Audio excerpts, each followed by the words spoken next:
Hello my bountiful friends, and welcome to an in-depth exploration of one of the most powerful and harrowing novels of the 20th century, Blood Meridian, or The Evening Redness in the West by Cormac McCarthy. This novel is regarded as a masterpiece of modern American literature. This is no casual read, it's a profound meditation on violence, history and the human condition. We'll be taking a deep dive into its creation, characters, themes, initial reception, and its enduring legacy. Be warned, there will be copious amounts of spoilers throughout. But to be honest, when you read a McCarthy novel, the plot progression is rarely of importance. With McCarthy, it's all very much about the journey itself. I will also forewarn that this review is going to be very subjective and will deviate significantly from some of the more standard points of view. With all that said, let's begin.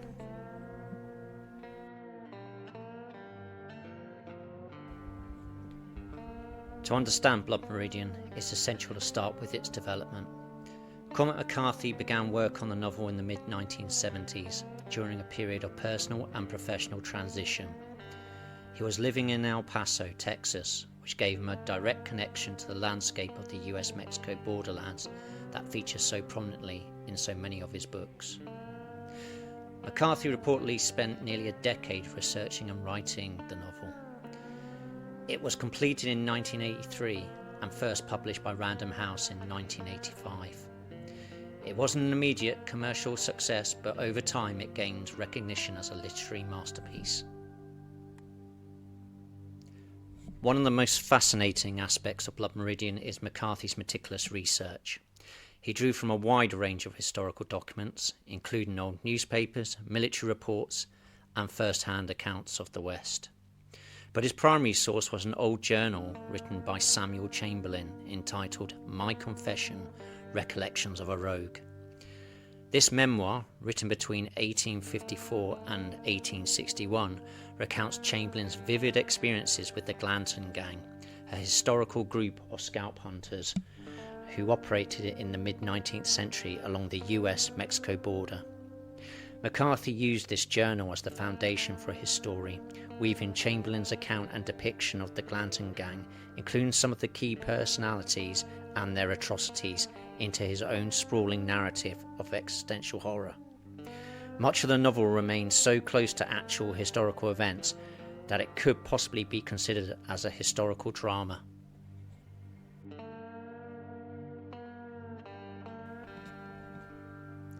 The novel's cast of characters are unforgettable, and much of it centres on two central figures. First we have the Kid. He's the protagonist, a teenage drifter who embodies both innocence and violence. Born in Tennessee, the Kid is drawn westward by a chaotic and brutal world. His moral ambiguity mirrors the savage landscape of the novel. His are the eyes through which the reader experiences the events, although his psychology and motivations, or lack thereof, remain something of an enigma. The second is Judge Holden, perhaps one of the most enigmatic and terrifying characters in literature. Holden is a massive, hairless and pale man with prodigious intellect and a capacity for unspeakable violence. He serves as both a leader and a philosophical voice in the narrative, delivering monologues on war, power and human nature. Understanding the true nature of the Judge and his relationship to the Kid is pivotal in understanding the novel and the themes within it.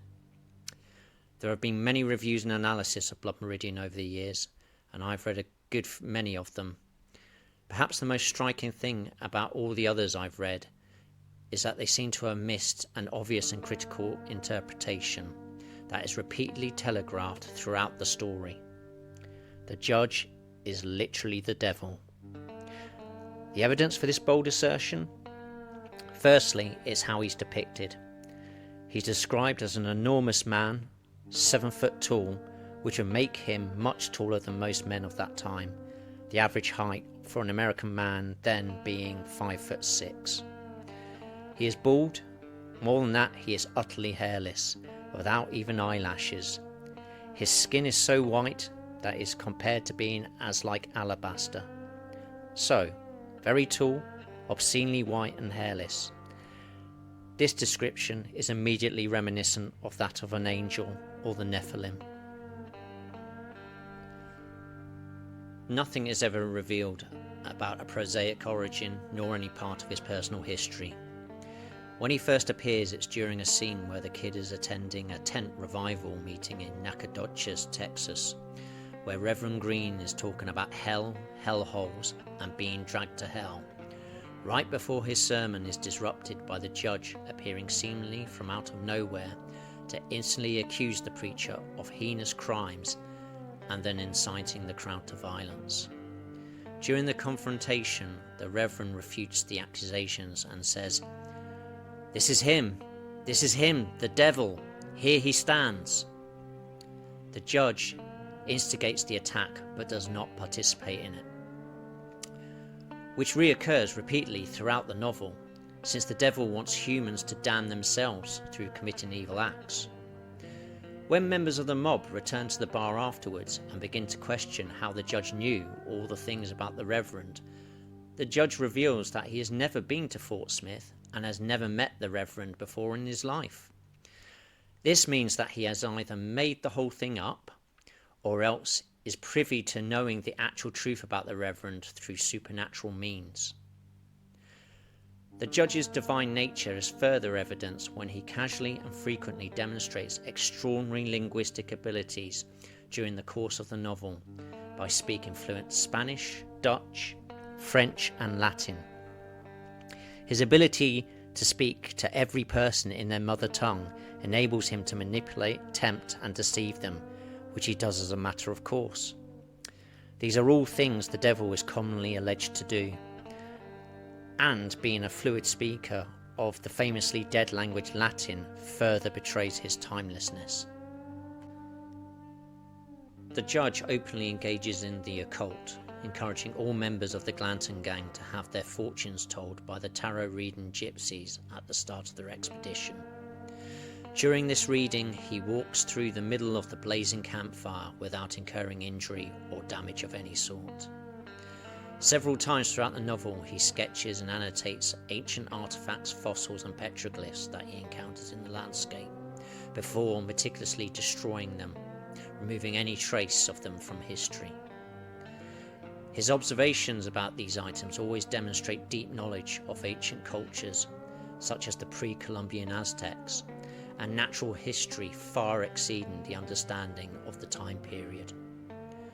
Furthermore, while leading the gang through a barren volcanic landscape, he describes geological events in such vivid detail that it implies he had witnessed it firsthand. He has almost godlike knowledge of all matters scientific, including animal and human biology, and is even able to guide the gang into the formulation of gunpowder on the fly whilst being hunted by hostile natives. At the end of the book, the kid is a middle-aged man, yet the judge hasn't aged at all. An immortal being would of course not age.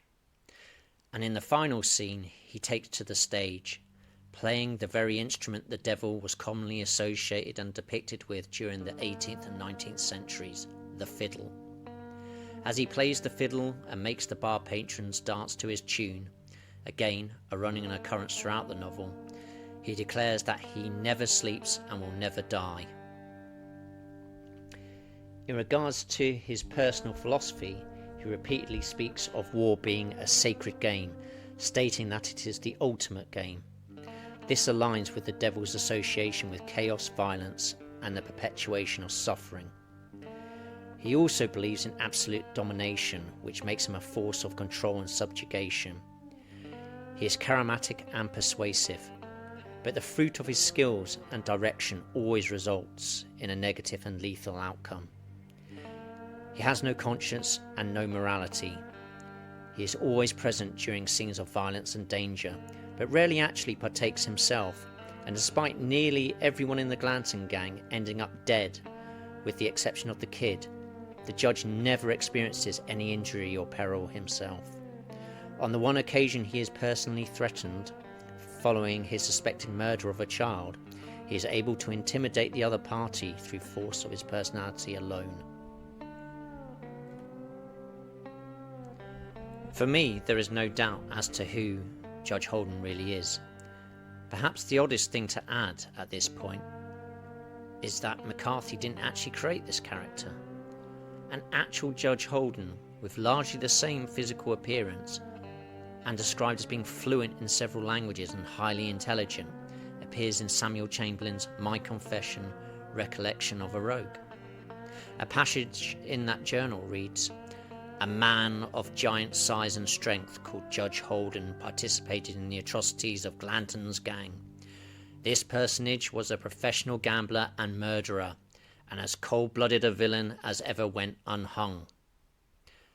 Make of all that what you will. The rest of the characters are largely fodder for the judge's machinations. Parties of violent, lost souls drawn into schemes of bloodshed by his promises of gold, glory or action. Other significant characters include John Joel Glanton.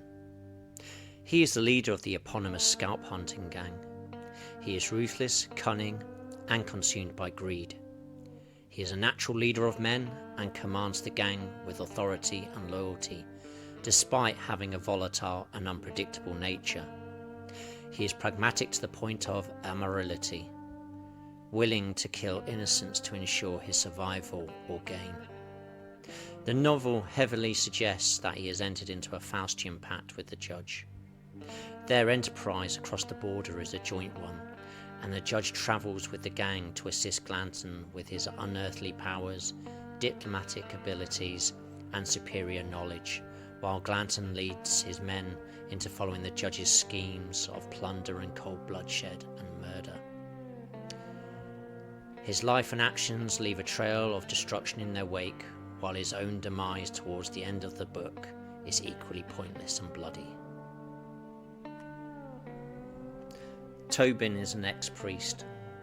Little is given on his background and how he has come to be part of a bloodthirsty pack of killers. His presence amongst them suggests that he is the embodiment of a once lawful person who has abandoned the rules of civilization and traditional values in the face of a world of chaos and a lawless frontier.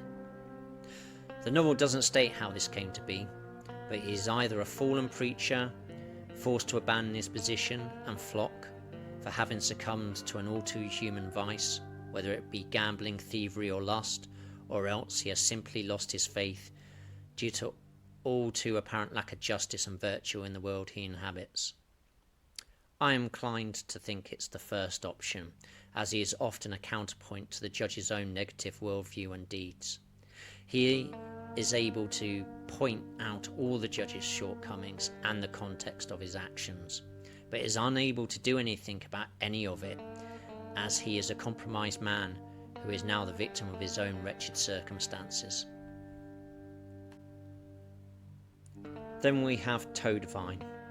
In this novel's twisted world, he represents the closest thing the kid will get to a friend.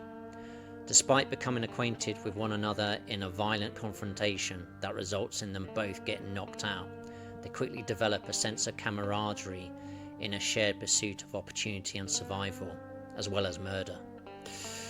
Toadvine is a man with an incredibly violent nature, and by the brandings on his forehead, we know immediately that he is a horse thief and a hardened criminal. He is a natural foot soldier within Glanton's gang, but he does not share in the revelling of violence in the way that the judge and Glanton do. He has no creed, and is certainly no idealist. He is morally neutral, a practical and self-serving individual who is willing to do whatever it takes to survive in the brutal borderlands.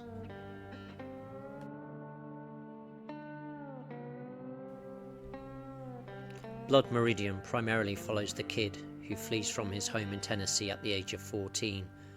After drifting across the Southwest, he becomes embroiled in violence, first as a soldier and then as a member of the Glanton gang. As the story unfolds, the kid quickly crosses paths with Judge Holden, who embodies both a supernatural and philosophical force. The judge believes that war is the ultimate expression of human nature, and that those who master violence will achieve immortality.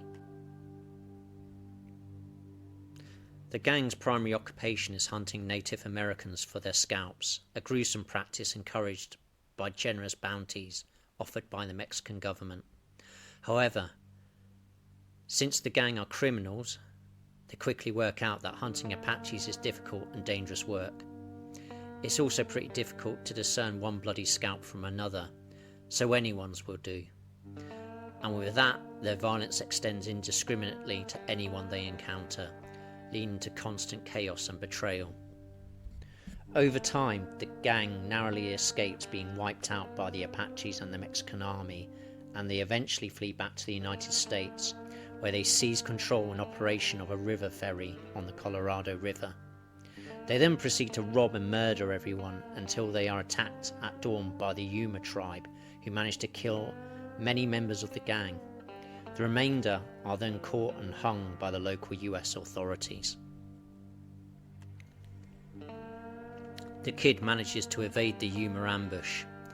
Unhappy with his survival, the judge then pursues the kid into the desert, intent on dealing with him himself. There is something of a duel, but in the end the kid manages to escape to freedom. The kid then spends the next 20 years drifting from one place to another, much like before, but this time free from the judge's malign presence. He still kills, but only in self-defense. And he is also now engages in honest work, and also attempts to become a lay preacher, possibly in an attempt to emulate Tobin. Finally, the kid, who is now being referred to as the man, stumbles into a bar, and much to his surprise encounters the judge. The judge informs the man that he had great promise. This is presumably in reference to the kid's violent temperament, which the judge assumed would result in him committing much bloodshed and evil acts, and thereby losing his soul. The judge continues to say that in fact the kid has turned out to be a great disappointment to him, and again it is unsaid why. But I believe that it's due to the kid repeatedly showing mercy throughout the novel, and in his attempts to reconcile his inner violence through a relationship with God, hence being a lay preacher for a while.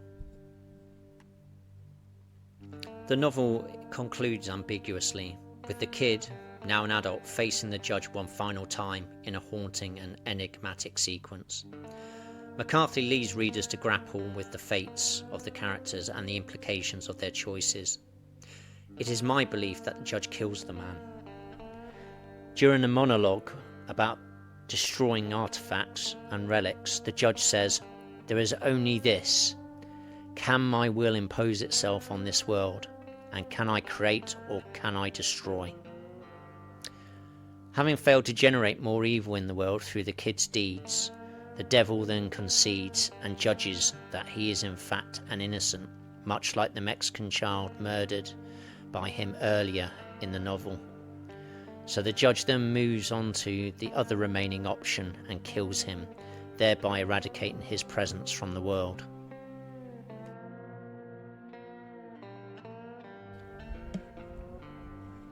The mood and atmosphere of Blood Meridian is overwhelmingly dark, violent and foreboding, with a pervasive sense of existential dread and a seeming moral ambiguity. The novel creates an oppressive sense of chaos and cruelty, where life is cheap and death is either arbitrary or else grotesquely ceremonial. The threat of violence is ever present and can occur at any moment, and frequently does. And the scale of this violence is on another level. A character can be considered lucky if they are merely gunned down, as some far worse fates lay in store for others. Burning, scalping and torture all occur, although one blessing is that McCarthy rarely goes into gratuitous detail. He often simply tells us what has occurred to an individual or body of people. But it is still challenging enough, as many of the victims are frequently innocent, and the violence is being dealt out by some of the worst people you're ever likely to read about.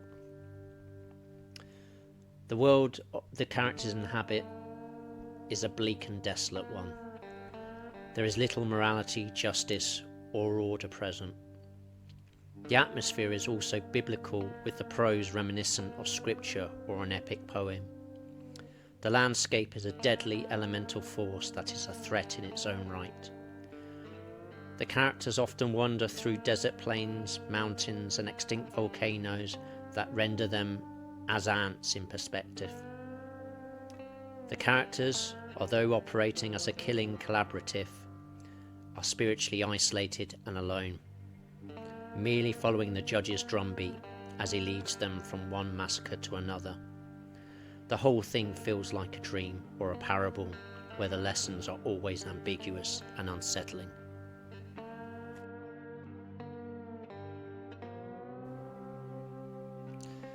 When talking about the themes of Blood Meridian, it is typical to say the following: violence and humanity. The novel interrogates the nature of violence, depicting it as both inherent and unavoidable in human history. It is worth saying at this point that during an interview, McCarthy is often quoted as saying, "There is no such thing as life without bloodshed." He believed that it was an essential ingredient for anyone seeking to explore the human condition. The majority of his novels involve protagonists fighting for his life, killing, and often ultimately being killed themselves. Blood Meridian certainly conforms to this pattern. Many talk of manifest destiny and colonialism. McCarthy critiques the ideologies that justified the westward expansion of the United States, exposing the atrocities committed in the name of progress. And then we have moral ambiguity. The characters in Blood Meridian seem to exist in a world devoid of clear morality, forcing readers to confront uncomfortable truths about human nature. And finally, they often say that it is about the role of war. Through The Judge, McCarthy explores war as a force that defines humanity, presenting it as both creative and destructive. But for me, these last three aspects miss the larger and more obvious theme. McCarthy likes to strip things back and make them primal or biblical. Blood Meridian is primarily about the choices we make in life, our choice on a daily basis to do good or do evil. In the novel, the judge exerts his will and continuously attempts to corrupt all those who come into contact with him, with great success, with lies about humanity's true nature, implying that men must engage in warfare and dominance in order to have purpose and to even exist in the world. Most make the choice of believing his empty promises and lying words, often paying the price with their own lives and souls.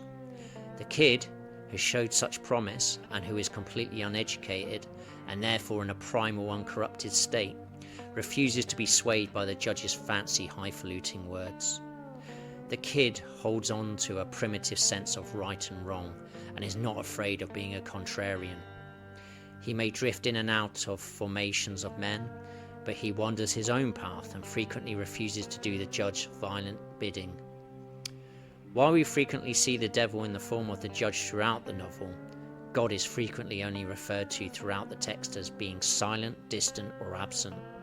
However, his presence or spirit can be seen embodied within the kid in his refusal of evil and selfish acts and the pursuit and maintenance of an inner purity. I ultimately see Blood Meridian as a biblical struggle told with an Old West setting.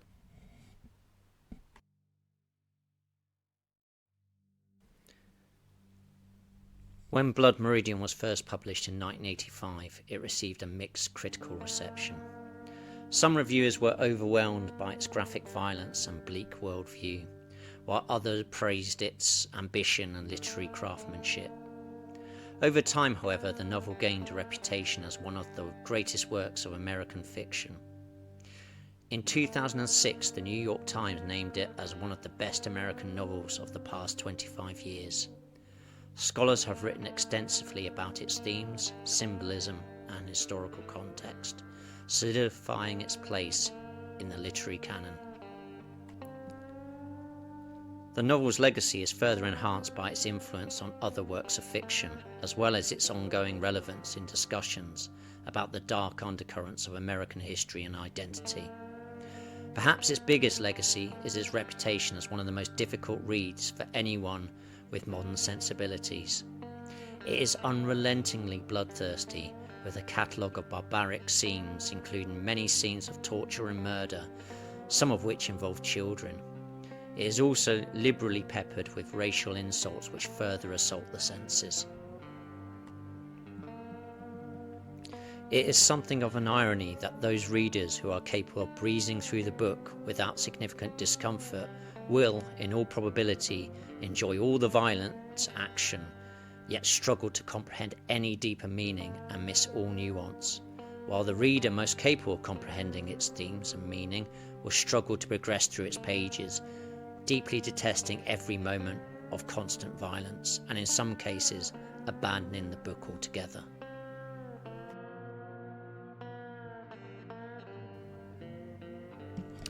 All McCarthy novels share his unique style of writing, which has become infamous in the literary world. First, there's the punctuation, or rather the lack of it. There are no commas, semicolons, quotation marks, or exclamation marks to be found anywhere. We do get full stops, and text arranged into paragraphs at least. There's nothing quite like it. It's even quite common for chapters to be omitted, though this is fortunately not the case with Blood Meridian. This lack of structure instantly presents a challenge to anyone who is not a practiced reader, as they will struggle to make sense of what appears to be a confusing jumble of often complex words, and they will also have to actively hunt out and identify when characters are even speaking and who is saying what to whom. This makes a McCarthy novel almost a gauntlet thrown down challenge to the reader. As they say in the gaming world, get good or go home. His novels have a clear expectation that the reader is reasonably well read and highly literate. Sadly, it will also present a significant challenge to anyone whose first language is not English. Not only will the non-native speaker have to struggle with the lack of punctuation, but in Blood Meridian specifically, they will also have to handle archaic language that will be challenging even to a native speaker. One of the standout features of Blood Meridian is that it is written in the language of the day. It is primarily set in the year 1847, and all the characters speak in a manner authentic to that time period. There is a whole new lexicon for the reader to work out for themselves. For example, belongings are now called possibles.